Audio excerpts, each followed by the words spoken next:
நீங்கள் யாருக்கு வேண்டுமானாலும் வாக்களியுங்கள், ஆனால் மதத்தின் பெயரை சொல்லி, இன்னும் சொல்ல போனால் மத்தியிலே ஆளுகின்ற ஆட்சி மோடி அவர்களின் ஆட்சி இன்றைக்கு 10 ஆண்டுகள் வெற்றிகரமாக நடைபெற்று 3வது முறையாக இன்றைக்கு மத்தியிலே ஆட்சி ஏற்பட்டிருக்கிறது.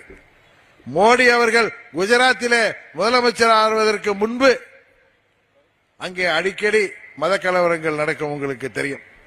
அவர் ஆட்சி பொறுப்புக்கு வந்து 6 மாதங்களுக்குள் அங்கே நடந்த அந்த கோத்ரா கலவரத்தை அவர் இரும்பு கரம் கொண்டு அடக்கிய பிறகு, அவர் முதலமைச்சராக வந்து 6 மாதங்களுக்குள் வந்த அந்த கோத்ரா கலவரத்திற்கு பிறகு, அதை அவர் இரும்பு கரம் கொண்டு அடக்கிய பிறகு, இன்று வரை குஜராத்திலே அவர் முதலமைச்சராக இருந்த காலத்திலும் சரி, அதற்கு பிறகு தொடர்ந்து அங்கே பாரதிய ஜனதா கட்சி ஆட்சி நடைபெற்றுக் கொண்டிருக்கிறது.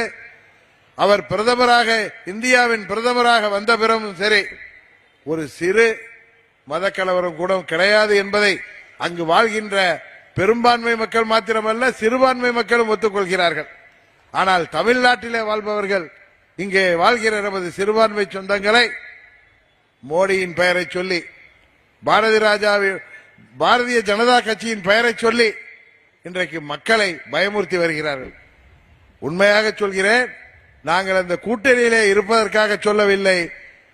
மோடி அவர்கள் ஆட்சிக்கு வந்த பிறகு, பிரதமரான பிறகு 10 ஆண்டுகளிலே எங்காவது ஒரு மத கலவரமோ ஜாதி கலவரமோ நடந்திருக்கிறதா என்பதை இங்கு வாழ்கின்ற சிறுபான்மை மக்கள் எண்ணி பார்க்க வேண்டும்.